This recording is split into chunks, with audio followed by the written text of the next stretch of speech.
Welcome back to another episode of the Stick 'em Up podcast. Got a fun episode planned for you guys for once, finally. And all of our titles at the end, we always put Red Wings, Penguins, and NHL discussion. If it was a grade, we would get like 33% because for the most part, we've only talked about literally all 30 other teams except our two teams. And honestly, if you're watching this, you probably want to hear about the Penguins or the Red Wings. So yeah, that's what today's really planned. We're still going to do the player of the pod. We'll do a little wrap-up at the end, heading into All-Star break officially now. But yeah, for the most part, first half is mainly going to focus on the Penguins, second half the Red Wings. And, going into the All-Star break, we'll see what the two teams are at. I think we should talk about trade deadline stuff for both teams. Mm-hmm. What we can talk about. For once, we won't be selfish, or we'll stop being, selfless. Yeah. Because I feel like, it's kind of funny, honestly, just like looking back, like we're like 6, 7 in, and the only thing we have is that vlog, which we honestly we haven't talked about our vlog on the podcast. Recap. We didn't even like preview, we kind of just posted it and let it go. But yeah, that was really fun for us to make. We talked about our, was it the second episode? It was one of the first two I feel like we talked about. But we really didn't give it, but basically, we'll talk. So now we're on the Red Wings and Penguins. Before we do the player of pod, we'll talk about that vlog because we honestly really liked that vlog a lot. And obviously, it made sense to make because we were going to the game and it's the two teams that this podcast primarily focuses on. But obviously, no actual gameplay. We did get copyrighted for the warm-up music when we were showing the warm-ups, but honestly, I kind of knew that was going to happen. I just hope YouTube didn't pick it up with all the other background noise going on. Yeah. But Lil Nas X, he got us. But yeah, we definitely do want to make stuff like that in the future, even if it's not strictly because the Red Wings don't come back to Pittsburgh this season. Yeah, no. But obviously, we're from the Pittsburgh area, so when we go to other games, if you want to see something like that or if something that might interest you guys a little bit better, we'll do that. Especially now we know how to actually vlog because we were still a little shy. Because it was new. I mean, and especially the people behind us. Because the one guy was not a fan of Luka. Rightfully so. I mean, oh yeah, for sure. He was kind of funny, but like I said, he also did sound kind of serious. At the same time, I just couldn't tell if I could crack a joke or not. So. Yeah, it was really funny. But anyways, we'll get right into it. So as always, who is it today? Your favorite player. Yeah, maybe I should have introduced it. William Nylander, who has 7 points in his last 4 games, I believe. Mm-hmm. You always tell me right now he's the best player on the Toronto Maple Leafs, and I think this season, that argument is there. Yeah, he probably is. Honestly, I don't even think it's an argument. They have their big four. Their big four, but but it's so sad because William Nylander on a lot of teams, and honestly, even the Red Wings, he would be their best player. He will, but but there's 3 players ahead of him that can be, Yeah, I think what it is too, Nylander, I'm calling this a breakout season. It's really not. I understand that it's really not. He's only 8 points above point per game. I don't know what that finishes it in a full 82 game season, 92 points. That's amazing, right? Now. Actually, a little. I think closer to 97. But last year point per game. Year before that, the shortened season, 42 and 51. Which I think a lot of people forget about. He had 80 points last year. I forgot, actually, until we started recording. But here's the thing, though. Cap Friendly, his playoff numbers, 7 and 7, 8 and 7, 4 and 5, 3 and 7, 4 and 7, 4 and 6. He shows up. All of Toronto media criticizes Mitch Marner for not scoring in the playoffs and not helping, which is rightfully so. You get paid all that money, but it's when you lose in the playoffs, you're kind of only going to focus on the negatives. But I feel like no one ever talks about Nylander produces in the playoffs. I do remember the Montreal series. He was the best player. He's the only one that showed up practically. But yeah, Nylander, his skating, obviously, he's one of my favorite players, so I have a lot of good things to say about him. But his shot, his slap shot off the rush, his wrist shot, his hands, his skating, his hockey. It's literally all there for that player. The way he skates, I say the same thing about Matt Barzal because I love the way Matt Barzal skates. His skating style is so it's just it's applied the same. I'm going to use the same word for both of them. It's literally they have. It might sound weird to say, but they literally both have a majestic skating style. They skate so smooth and effortlessly. And neither just looks majestic too. What we just described, I don't think what hockey in itself, what the skills that he has was what we just talked about, and it's amazing to have that. But it's also too, I think people don't even understand it. He's in the Toronto market. We already know what that's like. You know what I mean? Mm-hmm.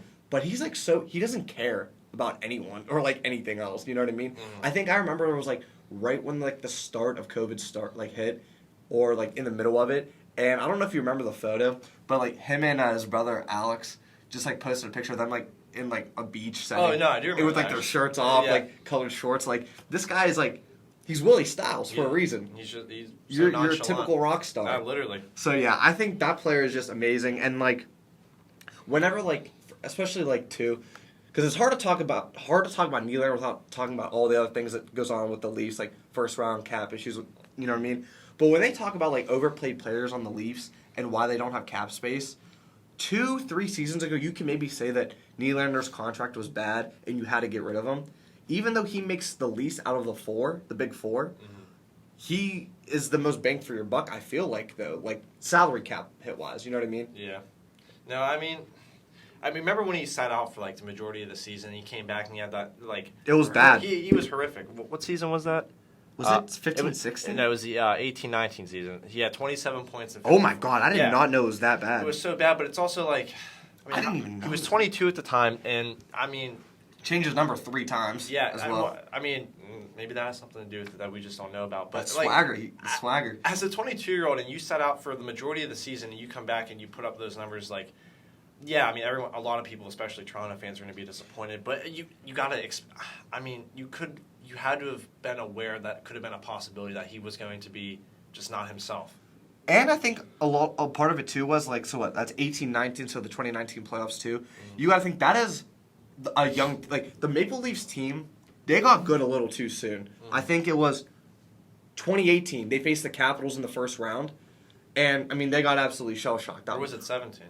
No, because I think 17 was Capitals, I believe, and then 18 was Bruins. Oh yeah, you're right. 19 was Bruins. I just thought because Capitals won the Cup in 18, that's why I thought about that. But we're not. Yeah. But what was I gonna say? Oh yeah, that 2017 playoff run, like that was the team got really good really soon. Run. Oh, I didn't mean run. I mean just them being in there, showing up. But like that team got there really like earlier than I think. Planned. You know I would love for that to be my team. If I'd be sick. But yeah, William Nylander, I think, and the thing is too, you know what's crazy? His contract's up the same season as Austin Matthews, and obviously after this season, both of them can get extensions. Yeah. They're not up, and they're both going to be UFAs. That's going to be really interesting. I mean, he might go to Arizona. Matthews, not Nylander. Yeah, I mean, I like to joke like that, but I really don't. I don't know. Arizona's having a good year this year. I mean, for what they have on paper, yeah, they are. But regardless of it's not even like who do you want to keep. It's like who wants to stay. You know what I mean?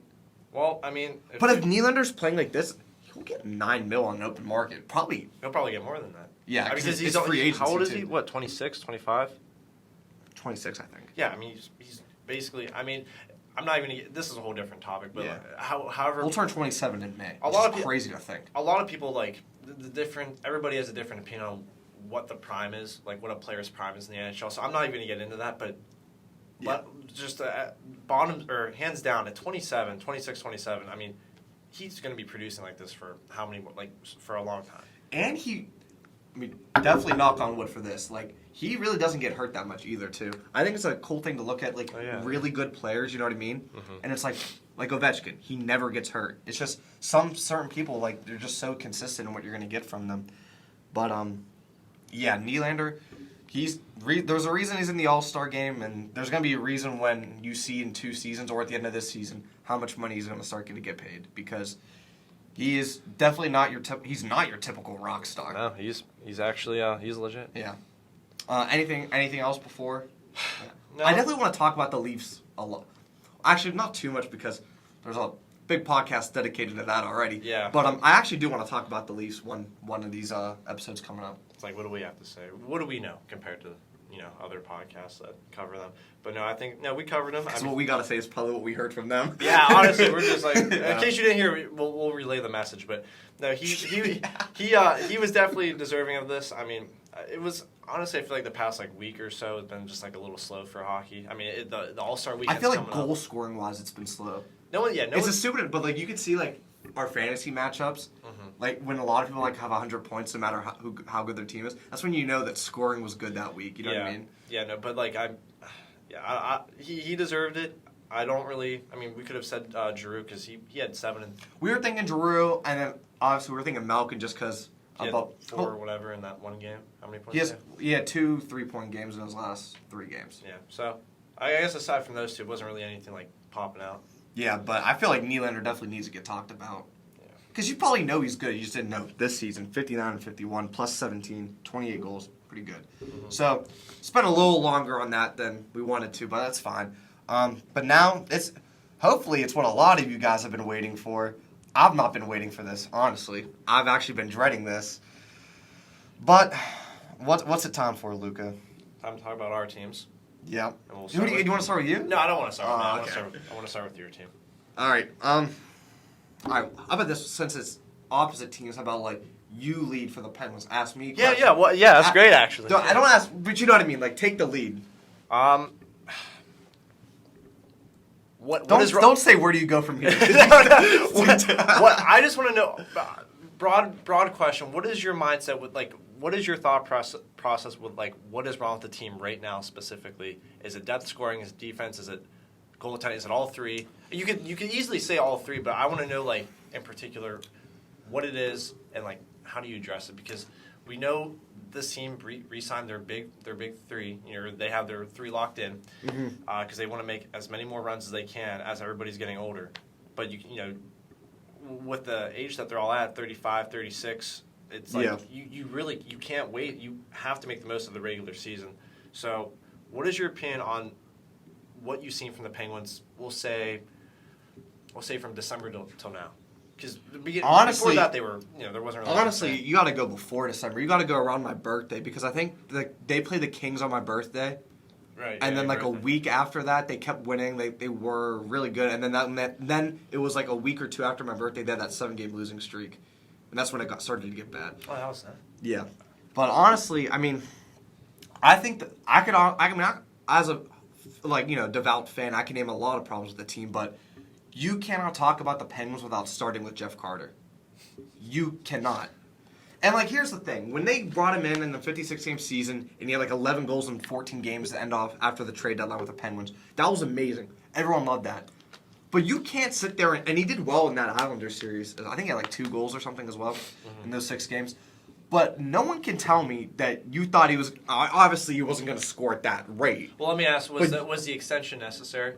But here's the thing, too, because I remember something that I think a lot of people don't. It was last season, obviously, that Carter got that extension. When the season started, he was playing well. Like, yeah. With all literally, the injuries and stuff. I'm not even exaggerating. I'm not, just throwing this out there. The day that Hextall gave Carter that contract extension, the day, right after that is when his production, his age, started to show on the ice of how bad of a player he started to be. I'm not even joking. And we gave him a no-move clause. You gave a 38-year-old a 2-year no-move clause? Well, he wasn't 30 and who has 37. My bad. Who has he did nothing for this franchise. Like, I loved him when he came in. Loved. I liked him on the Kings when they won the Cups, but it's like, we owe nothing to Jeff Carter to give him that. You know what I mean? Jeff Carter. And I get it. Trust me, I get it. At the time, he was playing great. So that's why the cap hit is like 3.875. That's why it was like that. You can't complain about that because that's what happened. You gave him one. But, like, why did you give him 2 years? I feel like the 2 years, it sure got a little cheaper. Mm-hmm. Maybe not have him get paid 1.5 a season, but, like, 3, 2.8. You know what I mean? Yeah. And then I feel like it should make sense, too. If you're giving a player a full no-move clause, which is not, it's a modified no-trade clause, I think. Mm-hmm. If you're getting a player any of that sort, I feel like it should also count as a discount towards the cap hit, too. You know what I mean? Yeah, yeah. In most cases, I think it does for a lot of players, but some that like this, we're seeing, like, you know what I mean? And if Hextall said giving him 2 years and the no-move clause was to get the cap hit down, how much was he asking for then? You know what I mean? 5? Yeah, he had. Would he have 11 goals or 11 points? 11 goals. I thought it was points. Double check. Okay. Yeah. I just want to make sure because I feel like. Oh, I think it was 8 goals, 3 assists. That sounds more realistic for Jeff Carter at that age. He had 9 goals, 2 assists, 11 points in 14 games. All right, that's even better then. And then last year, 45 and 76. Like I said, that was real. Last year in the playoffs, he had 4 goals in the playoffs last year. Jeez. You didn't even know that. Yeah, I think half of those goals came when we watched Game 3 outside and couldn't see. Couldn't see because we were so far back. And then 4 goals in 6 games against the Islanders. I said 2. Yeah. Like I said, I get why you chose to extend him. I fully understand extending him. But the way you did it, and then, so now, this season, that was like last season. This season, he had, these tweets were from a couple days ago, but the one I want to talk about in a second, but basically the Jeff Carter one, in his last 17 games, he has 1 even strength point. Brock McGinn hasn't had an even strength point in 12 games. Brock McGinn, Jeff Carter, honestly, advanced analytic-wise, which I like but I also don't like at times, says that Kasperi Kapanen's one of their better bottom 6 forwards. Mm-hmm. But literally, statistically, the eye test, points, advanced analytics, any wingers that you put Jeff Carter with does horrible. It is literally him. And screw we're going for experience. We have enough. You know what I mean? I would say so. So that's where my grievances start. And then I have this one thing. His name's Hunter Hot. He's verified on Twitter. I don't. He says, I love the people that come into my mentions and go, well, this is what you get when you sign up to bring the band back together. End quote. I saw that. How is this the Core's fault? Sidney Crosby has 1649. Melkin and Chris Letang has also been lights out. Do people not watch? Which is true. Anyone who's saying shouldn't have brought back Melkin or Letang. I will agree that core statement about the core is like that. Are you stupid? First off, you could have, and then it's and he also goes on to say, that's not to mention that Raquel and Zucker have been amazing this season too. Gensel and Russ could be better, but the people that think this team is bad because they brought the band back together are clueless. Not even close to true. And yes, if you let Melkin walk, I'm just going to say how it is. If you let Melkin walk, you probably could have found a replacement. You know what I mean? Mm-hmm. But if you let Letang walk, you're not. I had to argue with so many people over the summer. If you let Letang walk, you're not making the playoffs. Well, it's probably a good thing they didn't let Malkin walk because there was really only 2 centers on the market in Trocheck and Kopp that were and they went within the first 30 minutes. Yeah, so I was. Yeah, but I'm trying. Like I said, I always try to advocate for both sides, but it's bringing the band back together. They also didn't bring the band back together just to win a cup. Yes, that's the goal, but they brought the band to celebrate Melkin's 1,000 games. Mm-hmm. Eventually, Letang's 1,000 games. Those moments are going to be core moments. Melkin getting the shootout winner. Yeah, remember seeing the Red? This was right before. It had to have been a couple of days before he actually resigned. But you remember the thing saying that there was the Red Wings have interest in Evgeny Malkin. Oh yeah. Imagine Malkin's playing his 1,000th game in a exactly. What would be going on in your dude? head? I don't know, and even for non-Penguin fans, it's don't ever be the person to say they shouldn't have brought back Malkin or Letang. If you want to hate on them for their defensive play or whatever, their lack of responsibility, because they have that. But for their defensive play or whatnot, that's fine. Obviously, be hard on them. You know what I mean? But don't say it was a mistake to bring them back because they gave you again, the term was bad. Letang's term is bad. 6 years. I thought it was 5. Not that it's really any better. Yeah. But don't complain that they're making 2 because Letang came off a career year, and you're only paying him $6.1 million. Yeah, 69 points, 68. I will just say 70. We'll just say 70 points. Yeah, he did, and it's just so. Don't complain about how much money they're making because, and if anything, I can't even complain about Hextall because he brought back everybody except Rodriguez. Yeah, no, that's true. And they had so many UFAs expiring. What did he sign for in Colorado? 1 year, $2 million. That's not bad. He finished the year with 40-something points. Could have got paid, though. Yeah. Well, actually, no one wanted to pay him. Well, I think it was Winnipeg wanted to pay him. That was Heinen. They wanted to give him a 3-year, $3 million. I thought it was both of them. I thought they I only know about Heinen. It could be Rodriguez, too. But, yeah. So, now we'll talk more about the, performance-wise. Well, how about, as someone who, I want to know, you guys are, in the second or first wild card spot? We are in, I looked at it today for the first time. A couple days. It wasn't that long. We're in the second wild card spot. We have 3 games in hand over the Capitals, and they're only 1 point. They have only 1 more point. But right behind us is Buffalo. We have 1 more point than them. We have the same amount of games. That's so crazy to say. I don't even want to talk about that. Yeah. But, okay, so if you finish the year in a wild card spot. We're not making past the first round. Luka, no one's beating Boston or Carolina. We can't. I mean, we literally can't beat Carolina. Both those teams aren't. Yeah, well, that's true. But both those teams are on a different dimension. Even though Boston's lost. I know, but you're gonna have to play Boston one of lost them. like 2 straight, but we won't. 3 straight now. But you're gonna have to. That's what I mean. Though. I said those games because those are the 2. If you're a wildcard team, you're playing one of those 2. And you're screwed, pretty much. I would rather play Boston than Carolina, honestly. Yeah, well, I mean, that's just as a Penguins fan. I mean, yeah, because your luck with Carolina. Is just, Last 2 seasons, we've won 1 game. So my question, like, because this could be a year where you guys finish for the first time in I don't even know how long with 30. Like, say you make the playoffs, it was a wild card. Oh, we made the playoffs as a wild card a couple seasons ago. But not with 30 losses, because there's a chance you finish with. I mean, we have 16, so I think there is a chance. Actually, but we have the things killing us. So we have 9 overtime and shootout losses.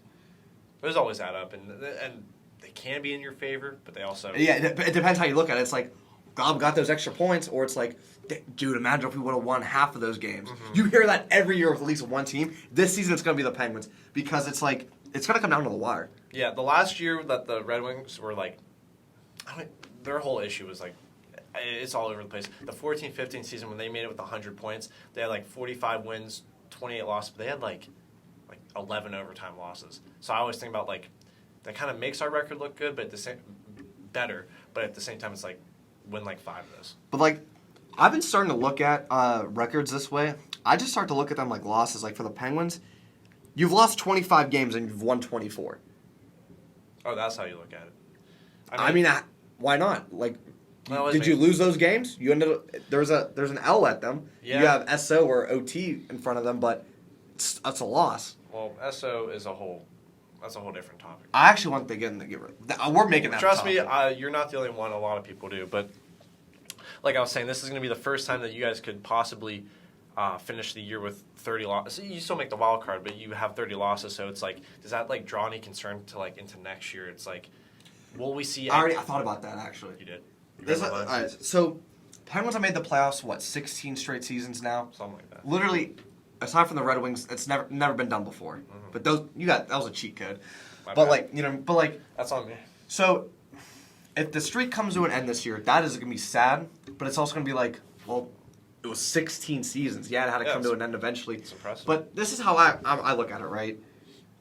When you re-sign Crosby, or when you re-sign Russ, Raquel, Letang, Malkin, the term on all of those were 5+ years. Well, Malkin was 4, Raquel was 6, Letang was 6, and Russ was 6. I'm not even really looking at Raquel. I'm looking at it like yeah.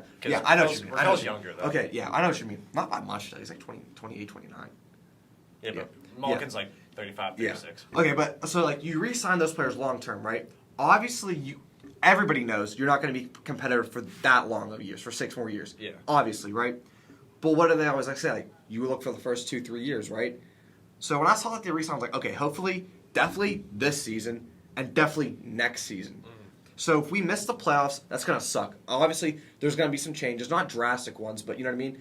And then going into next season, I feel like the Pens fans, like their mindset's going to be make the playoffs. But if we miss that again next year, it's like, okay, it's rebuild time. It's like setting in. Yeah. So if we miss this year, because if we miss, we're going to barely miss, I feel like. You probably, I don't know how many Penguins fans would actually have that mindset like you, where it's like, if we miss this year by a hair, and we actually miss next year either by a hair or maybe even a decent margin, it's like, all right, if we miss this year, I don't want to miss like Vegas missed last year. That was embarrassing. Oh, yeah, I mean. But if we just miss, you know what I mean, just miss, yes, I'll be upset, of course. But I promise you, it also has to depend how it ends, obviously, but I know that we can make the play. There's a chance for next year. And then the year after that, I don't know, you have to see you can't predict 2 years from now because state of the team and what happens and whatnot. But state of the team and the team. I think this season and next season is your only 2 true chances. That's it. I mean, if you miss it, this draft is stacked as can be. So it's like if you miss, you're going to get your best prospect. Here's the thing, though. Like, I don't know what to do with the trade deadline if I'm the Penguins. I'm telling you right now confidently. I'm not even just saying this. Like, I know. Our first-round pick is not going anywhere. Hextall's not trading that first-round pick. So I think it's our second, and then anything else you want to throw in. What would you ideally strive to get? Give me not even like a. I try to think about players for this episode that I would have won, but honestly, I don't. Literally any bottom 6 player. Any bottom 6 player. But here's the center, because it's like you even said yourself, it was like wingers that play with Jeff Carter get worse.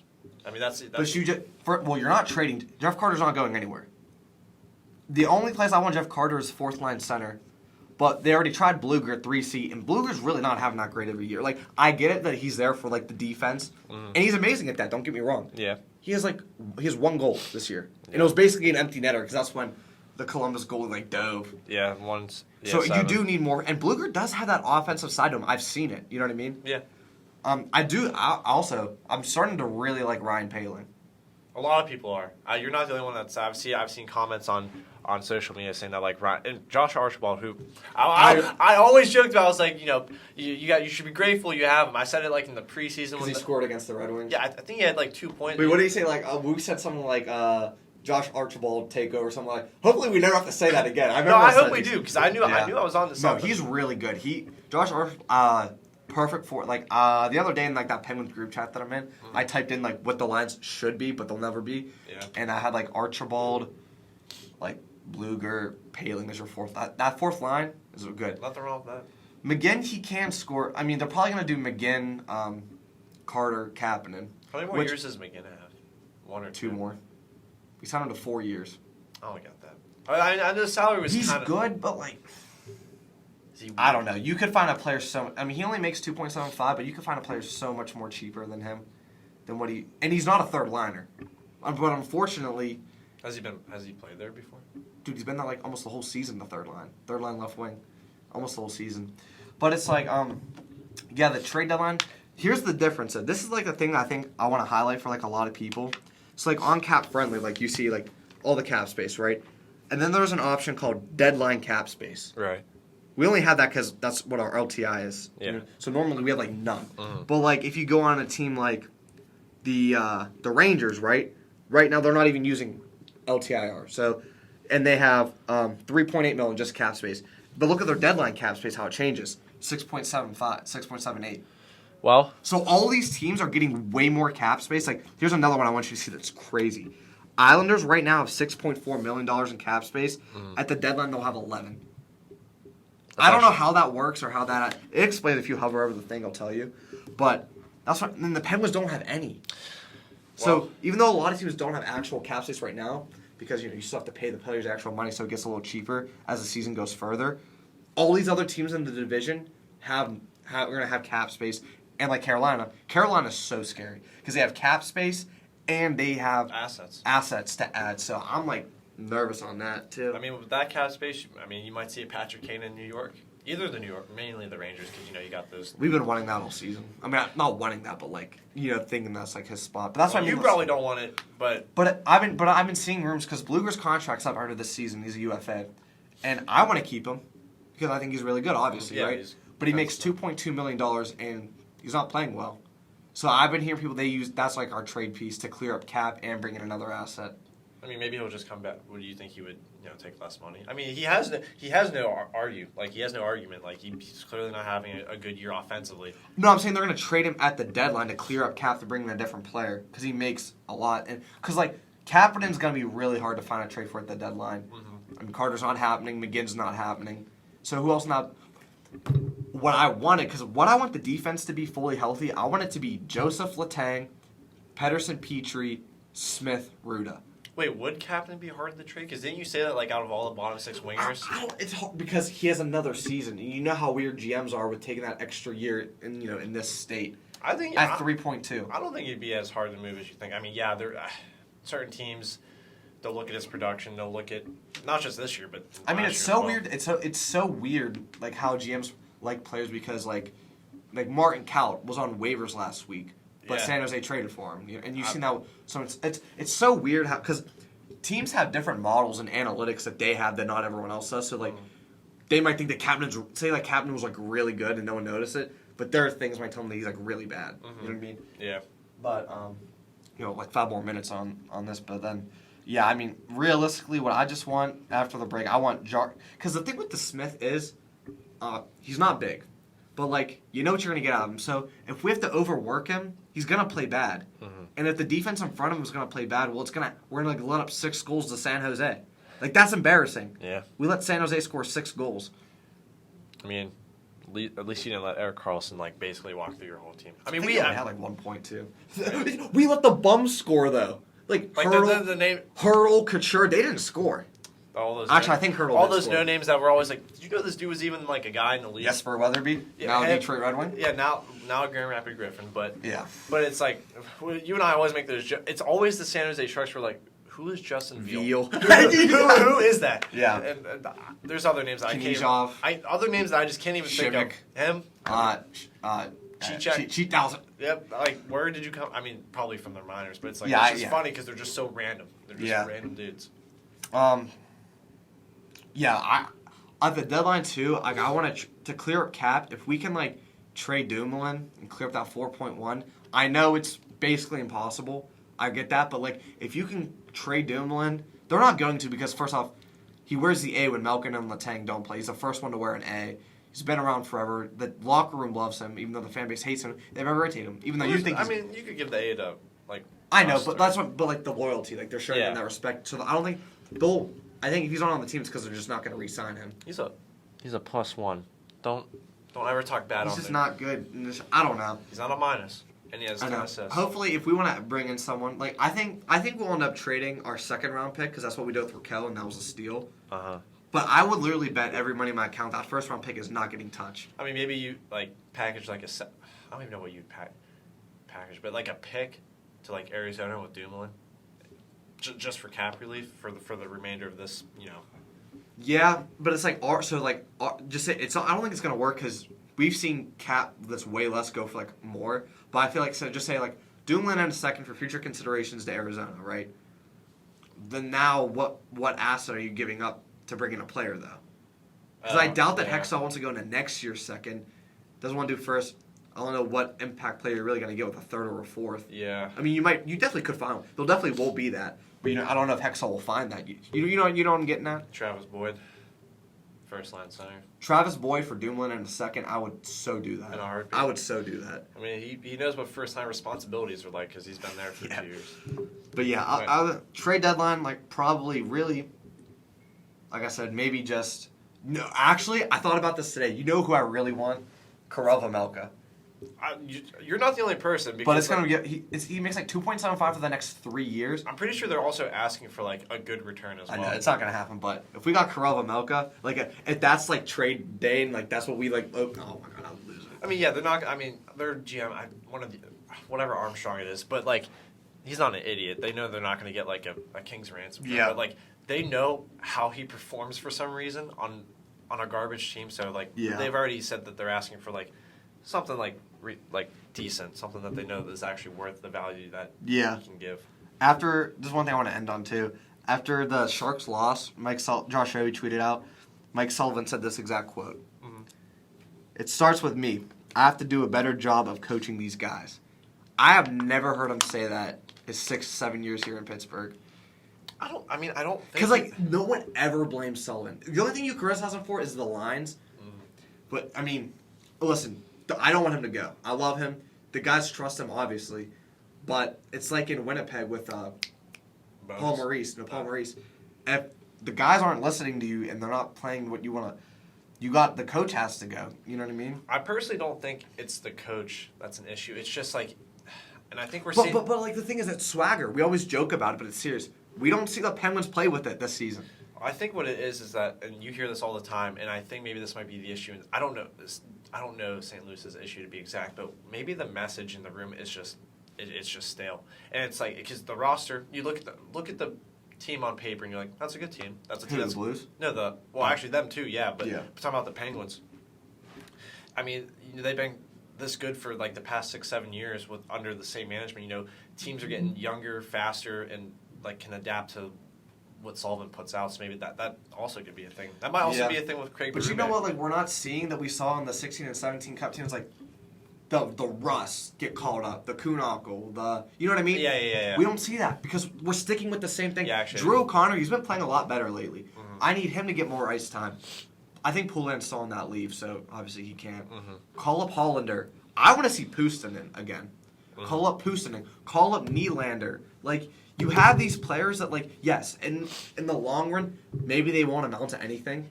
For most of them, I won't be surprised. You know what I mean? but try. You called up that Jonathan Gruden dude. How did he do?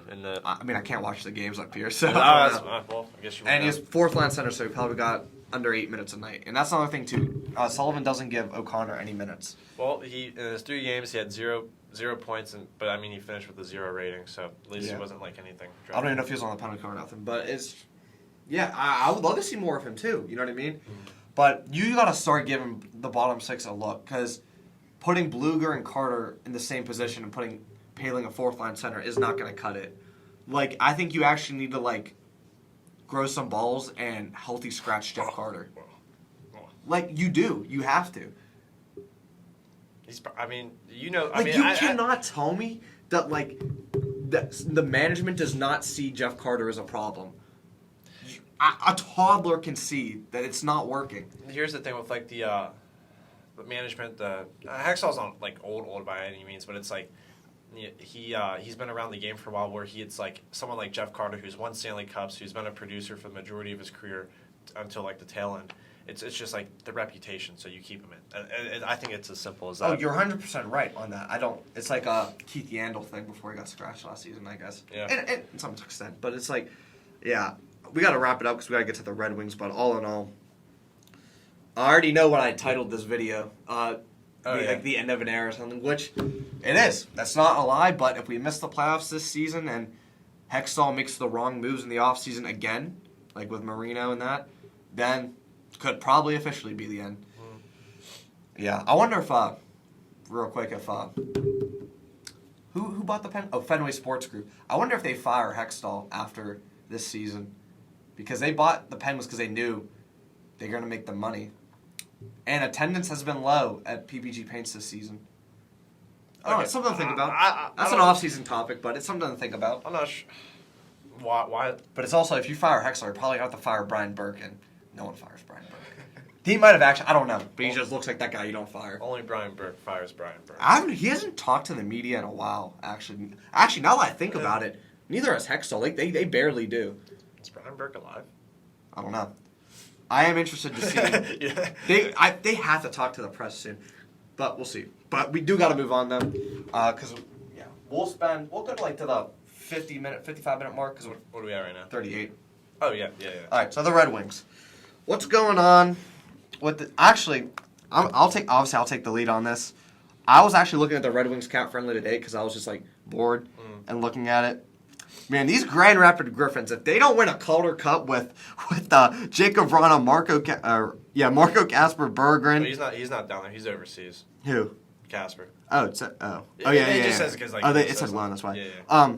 Soderblom, you know what I mean? All these players, I mean, your vets, Matt Luff, O'Regan Zarnik, and then Simon Edvinsson, Albert Johansson, Jared McIsaac, Alex Andalkovich, and Sebastian Cossa, all in the minors. I think Cossa only played 3 games so far. Yeah, he's in the ECHL. He did go to the All-Star game, though, so that means anything. But I'm pretty sure that the Griffins are like, they're a decent amount of games under 500, I think. Which I don't follow the team. I follow like the prospects, but I don't know. Like, I don't watch Grand Rapids Griffin games to know like what strategies they put out and why they're not good. So as of right now, we're recording this January 30th. Red Wings are 5 spots out of the division, or out of a wild card, and in the division they're 6th. I mean, playoffs aren't happening. I really don't think they are either. I'm more than happy to be sellers at the deadline. It's just I want this team to be competitive like through and through. I'm tired. If we finish this season a few games above 500, I'm basically what we are right now, not including overtime losses. If we're 21-19-8, if we finish with like 3 or 4 games, we'll say 3 games, but I'll take that for what the team is worth. I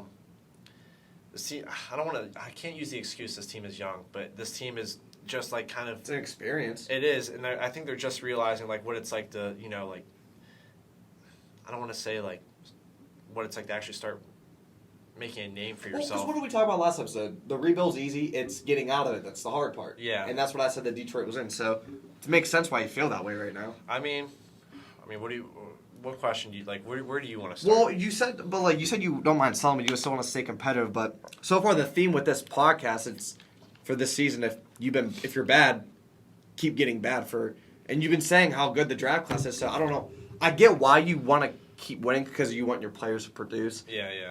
But if your players are producing and you're losing after the trade deadline, I would be happy with that. Well, there's... Because, wait, hold on, real quick. If we sort by, I'm going to sort by points percentage, so it's a little bit better. Detroit's not even close to being at bottom 10. They're 1, 2, 3, 4, 5, 6, Wait, 7, bottom 8. 10 of what? The league. By points percentage, which they're not. So I don't know. Well, let's go. What do you want to start with? Is there a player you want to talk about in particular? Is there a trade you want to talk about? I want to talk about who you guys... I'm not going to say that Larkin stuff. I'm not going to get into it. We're talking about... But, like, Bertuzzi, that's... I don't know. It's getting worse and worse, I feel like, for the Bertuzzi trade value. So, the only way, and this is, like, on the Win Wheel podcast, and I think this is just a fact by nature, that the only way you get a return for him, I'm not saying a first, but I'm just saying just a respectful return, is based off reputation. Now, like, Tyler Bertuzzi, like, he's... Yeah, but I saw his that one season when he played 9 games. That's, like, recent, you know what I mean? Yeah. That's going to hurt it. But I think he had, like... he had 8 points in 9 games. Let me find him real quick. He's all the way at the bottom because I got him right here for you. He hasn't played, like, any games. He's got 5 and 17, and then 2 seasons ago when he got hurt in 2021, 7 and 9. Yeah, so it's like... I mean yeah, but like, it's the injury-prone thing. So, let's look at all of his numbers. Let's start from... If you're looking at it, the 17-18 season, he was basically half point per game. And then, like, the next 2 seasons, he's also that while he's 23-24. You know what you're going to get from him. Obviously this year with all his injuries. Yeah, what you're going to get is you know what you're going to get from him, and that's injury. Yeah. That's what you get from him. The only way you're going to get anything out of this trade, you got to find, there's bad GMs in the league. And fortunately enough, there are bad GMs that are part of, like, teams that are probably going to make the playoffs. So you have to take advantage of them. So if you want to move him, the only way you're going to move him is based off reputation. Now, not saying you're getting a first from him because I really don't see that happening with what he's done this year. Last year, he just had a career year. It was almost a point per game, and he had 30 goals. There's definitely going to be GMs that look at that and be like, okay, well, you put him with our team, a team that's, not a bad team. Mm-hmm. He's going to probably do something. Again, like you said, the only worry is his injuries. That year where he played the shortened season where he only played 9 games, the injury that kept him out was something with the back, which is a back injury is, that's pretty, like, serious. Yeah. So it's not like something to, like, take lightly. The only way you're going to get anything from is based off what he's done. I have no issue moving on from him. I'm not going to say, like, oh, he doesn't fit the timeline because he's only 1 year older than Larkin. Yeah. Well, here's the thing, though. I'll interrupt you here because it's like you say you have no issue moving on from him. It's like, well, obviously he's expiring UFA, so there's that. But he's like, I don't think he's going to reset because it's like he already had bad contract 2 bad negotiations in the past. Well, not bad, but it's like anytime you go to a negotiation, it's going to be bad because it's like, well, it's like you're the GM. I love you, but you're not good at that. He wants that, and the camp wants this. Yeah, it's like, but so while you were talking about like potential trades and ones that could make sense. So Bertuzzi makes 4.75. Cut that in half. That's like 2.85, right? Mm-hmm. I went over to the Lightning and seen. I know you don't want it, but they have 1.5 in deadline cap space. So I subtracted that from 50% retained, and you could even get a third team to retain even more. But if it was just between those 2 teams, the difference in cap would be over by $875K. Okay. So just send a roster player. Yeah, you can make that. Yeah. So that could happen, and obviously the history there. But here's the thing I was talking about. Like you said, the value's not there, right? Yeah. We've seen at the deadline. Well, it's really not that public. Obviously a couple of the trades like Jerome McGinley when he went with the Pens, but no one thought he was going to. Yeah. Like bidding wars, you know what I mean? Or it could be like, let's use an example. Like Tampa sees Boston just made a huge trade for, just an example, Timo Meier. We just saw Boston load up on Timo Meier, and so Tampa's like, we gotta get someone now, and they go out and get a Bertuzzi. They might have that mindset. I saw a thing from Julian Breezeball. It doesn't have to be those 2 teams. But that regards that totally goes against what I was going to say because Breezeball came out saying like how he's gonna do himself and he's gonna like not like look at other teams like mainly he was talking about Boston in particular honestly because he knows that they're gonna make a splash for someone whether it's Horvat, Meyer, you name it. They're gonna go after someone. I think now granted they're definitely a little bit the same player. If whatever team's going for Meyer, whether it be I know the Devils have been in it a lot.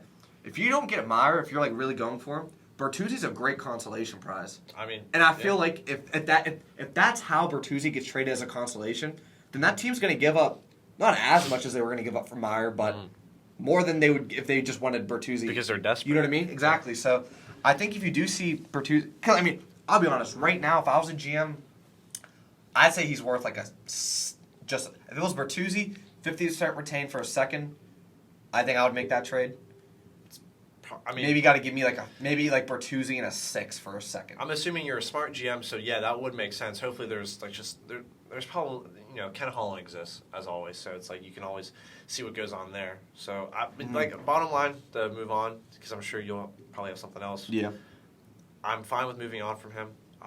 This whole season was unfortunate for him with every injury that known to man that came to him. If we resign him, that's also.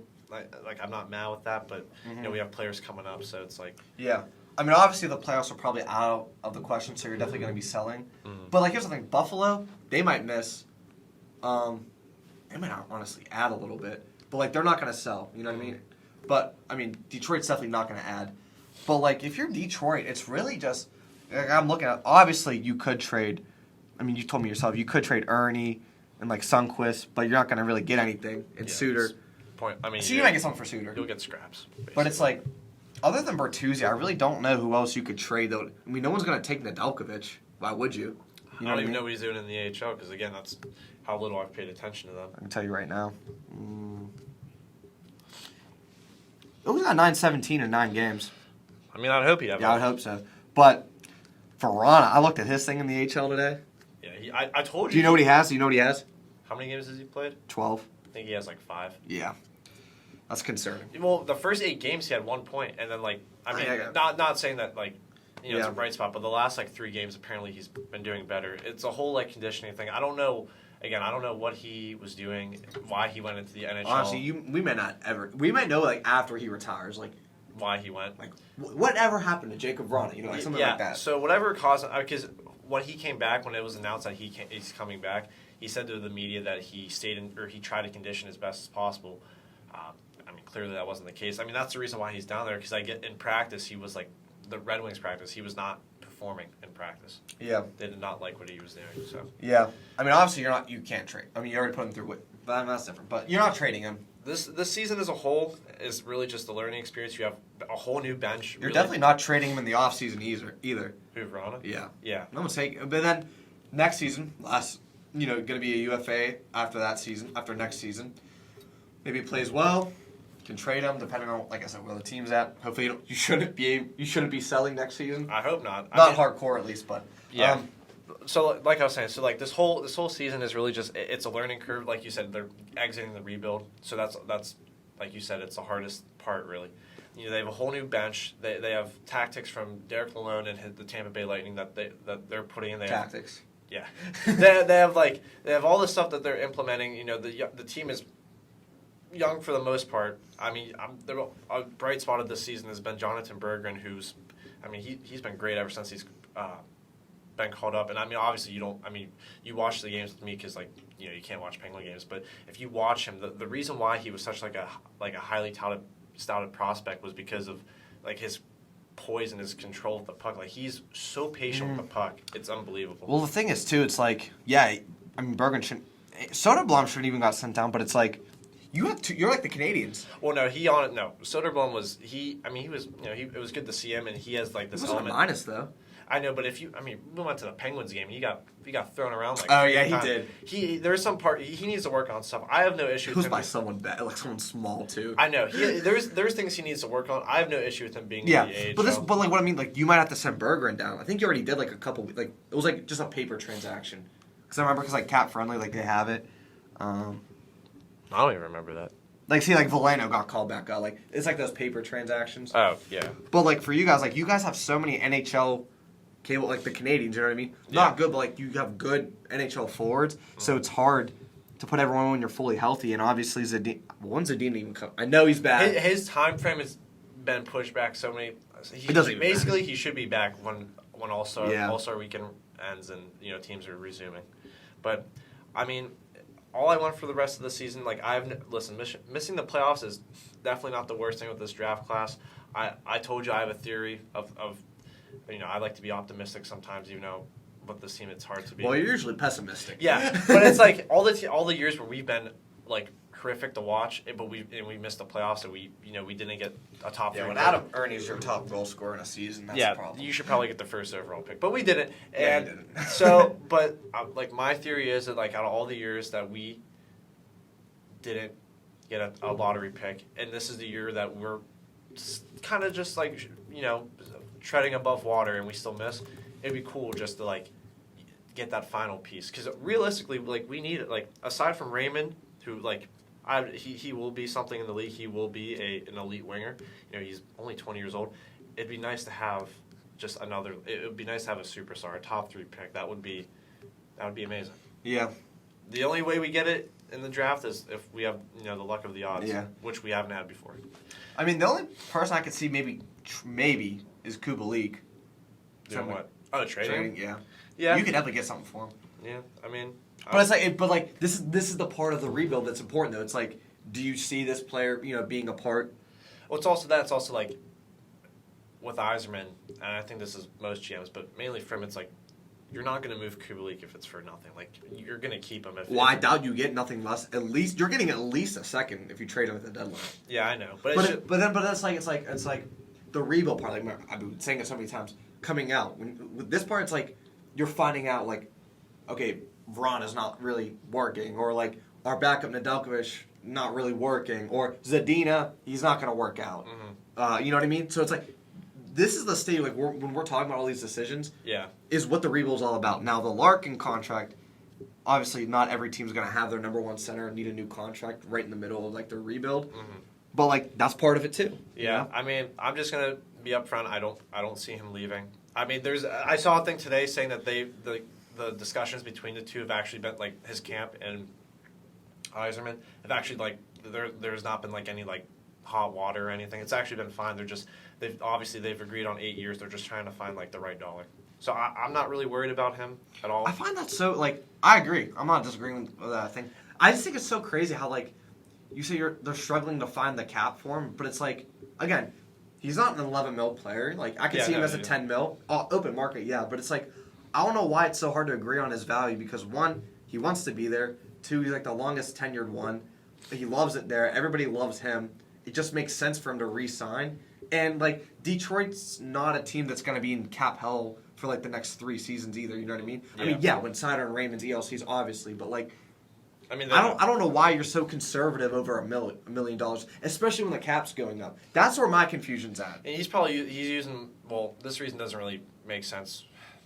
To him, he's probably for Larkin, but you can see him saying this is going to be his last big contract to cash in at, so he wants to provide for his family basically. That's one thing.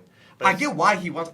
Why Yzerman doesn't want to give it to him. That's what I'm confused with. And then the other reason he's definitely using is he's been here through the darkest times, like the worst times of a rebuild. He's the Leafs Morgan Riley. Yeah, pretty much, and that's definitely the biggest reason he's using. And Yzerman, I don't really know what he's probably going to fight back Maybe with. it's like maybe they're still trying to come to agreements on like the no move clause, that stuff. Maybe it's like the salary bonuses. Yeah, I mean that could be it too. I was never worried about his contract. I mean, do you remember Steven? They literally let him go to free agency. I didn't really follow it that close. Well, I did because apparently the Red Wings were in on him. Turns out that like it came out like later that Ken Holland and Stevenson, they never actually met. So all the hope that we had, now should we have even almost got Malkin now too. Yeah, Jeez. No. Well, apparently we never met with Stamkos, but Matthews might be next. Literally, but they let him go. They let Steven Stamkos go to free agency and talk to other teams. But he, like Yzerman, I guess whatever his negotiating ways were. This is his contract. I feel I think it's like 2 years left. I don't even know how much Stevens. That's how you know he's such a great player because no one's ever complained about his cap hit. Yeah, good on him. Oh my God, it's 8.5. That's why. Yeah, I mean I'm not. I know he had a great start to this season, but has he even been doing anything good since? Oh yeah, 57-48. Yeah, he's fine. Yeah, he's fine. But it's like I'm just so tired of watching the Lightning play, so I just don't ever. So I never know how good they're doing. The way the Red Wings got to go from there's so many ways to look at it, and like I tell you that I listen to the Win Wheel podcast a lot, and they touch on it a lot. There's so many ways you can either build off of the Larkin era, or you can like see how you can move on from him. maybe add some things and build off the Raymond Seider. But the only way you're going to be competitive this year, or really take the step out, is in free agency. You need you need to make a move on someone if Pasternak doesn't resign, Eisman literally needs to be banging on his front door and negotiating with him. Yeah. I want to, before we end it, because we do got to end it in a second, I want to read you what Jay Fresh tweeted about the Red Wings the other day. I don't like him. Here we go. Someone, he quote tweeted, I don't know, this dude says, reminds me of how Nashville tried to compensate for the lack of a true number one center. For real though, Larkin/Horvat/Kopp would be Duchesne, Johansson, Bonino redux. I hate Horvat to the Red Wings. Makes no sense to me whatsoever. Don't like him as a replacement for Larkin. Don't like him as a 2C behind Larkin at 8.5 or whatever. Is about $23 million center lineup of Larkin, Horvat, Kopp, striking fear in the hearts of contenders with all three above 27. Well, I'm gonna first off. He didn't really diss. First off, the fact that he said he couldn't see him going there is a complete lie because there's already been there's speculation that he could go there. He grew up a Red Wings fan, which means again that also can mean nothing. But Brian Russ, he didn't sign with the Red Wings. So it's there's been all this talk about there are possible trades that the Red Wings could make for him. I've still seen it. I can see how it can be a Nashville situation. I don't think it is. Comparing Kopp to Bonino, well, when Bonino was good on the Penguins, I guess, yeah, I don't know. Oh, it's such an odd comparison to Nashville. I forget about that. Just because of recency bias, it's so hard to be he really just said that. But I guess 4 years ago. Well, if you lose Larkin, and again, this is it's a step back. Yeah, but if you lose Larkin, but you get Horvat, that's still a step back. That still is. But if you get both of them, I mean, that's aside from what you think of Kopp, I don't even picture Andrew Kopp at all. I don't want you to picture him. I was real quick. I like him as a second line winger and a third line center. Yeah, I don't like him as a second line center. Yeah, because when you think of centers, aside from your young wingers, Raymond, he can drive. He's a play driver. He can drive the play. But you're so clutch if you played center. But centers should be people who can drive play, and that's why you have contenders. Mika Rantanen just got to be full-time center from now. I don't get. He's a center. He's weird. Yeah, but he's good. So I'm not worried about this team. I feel there's so much to be said about them. I feel whenever the trade deadline happens, Seider's heating up, by the way. Yeah, because they got him away from Sherratt, which that's and listen, I have no issue with Ben Sherratt. The money I'm not a fan of, but he's doing the term though for his age. I'm more so against the money because it's 4.75. Yeah, I'm more upset about that. But he's doing exactly what we asked him to do. I've said this to you before. They have very similar play styles. They're both very aggressive. The reason why Seider did so good last year with that boat anchor, Danny DeKeyser, is because he knew Danny DeKeyser was... You said he has the IQ. Yeah, he has the IQ, but it's so predictable what DeKeyser is going to do with the state of his body because he was basically about to crumble over. So he knew what Seider could and could not. We said, I mean, Seider, Sherratt, 2 shields. Yeah. Really. And Seider's really a sword and a shield because he does both. But he's a big boy, so it's mainly shield. Ever since he's been put with Wallman, I loved it. I mean, yeah, they've also had their faults. They make mistakes, but it's the Red Wings. But the pair's been a lot better. I love it. I love them too. I hope they bring back. Usso's been nothing but great too. Yeah, I mean he's fallen off a little bit, but that goes with the team as well. But and again, we really said every episode, it's goalie. It's voodoo. It's gonna change every week, but the deadline episode for both of us is gonna I think everything what we've said is gonna. We're either going to take it back or we're going to agree with ourselves. I think a week, because there's a couple trades that happened before. Yeah. I think officially a week before the deadline, we should do an episode where we're predictions. Try to be as realistic as possible. We have to plan it out before. For our teams or for the league? We could do our teams, but then we can do the top 10. Bob McKenzie's trade bait board or something. Yeah. We can do a top 10 of one of those. But yeah, I really want. I just want to completely turn off our phones, go to class, turn it off, and then record, and then turn on and see and live react to it. You know what I mean? I don't know if we'd be able to do that. I know one of us, probably me. I'd probably because by the time we even wake up, trades already happen. Yeah. But trade deadline though, the time maybe that's when we record. Oh, yeah. Like 30 minutes before the 'cause that deadline. ended, like, 3 or Because remember, whatever. Raquel got traded after the deadline, technically, last season. Well, because trades happen, but they don't go through. Yeah. They don't. Go And then, Medadnov got traded to the Ducks last. that was a mess. So, yeah, maybe that's what we'll do. Maybe, like, an hour before we'll do a half hour before the actual deadline itself. Mm-hmm. And that way we can get some news to roll through after that. Yeah, it works for me. Yeah. So, we got something to look forward to, at least. Definitely another episode this week, 100%. I don't know. We'll see what we talk about. Could be anything, but yeah. We're glad we finally got this out. Well, anything else you want to end on for the Red Wings? No, I mean, I truly think that once the deadline comes, we can, for both of our teams, like I said, we can finally, like, everything we said today, we can either back up or we can change our mind. So Yeah. There's so much, I feel like especially for the Red Wings, there's so much to be said with that team. But I'm not worried. It's part of the process. Yeah. Getting out of the I don't want to be selfish, but I feel like Penguins are more important than the Red Wings right now. Well, that was so selfish. That was probably the most selfish thing you probably could have said. Yeah. But yeah, other than that, finally did one of these. We got to, like, make their own, like, it's so hard for only talk about them for, like, 10 minutes, though. Like, make it a 10-minute segment. We talk about both of them, just 10 minutes for both teams. I mean, I don't know what you expect. That's going to happen regardless. Yeah, we'll try to make it 10 minutes, but we'll at least try to talk about these two teams more. Because we did owe that, and I'm glad we finally got to do it. It was a pretty big one, too. But, yeah, other than that, Nylander player of the pod, Red Wings Penguins discussion. That was really it today. Yeah. I wanted to have, like, a little end off, but we're pretty over time. We're starting to try to aim for 45 minutes, but max we want like an hour. Yeah. And we're already over an hour, so hopefully you guys enjoyed.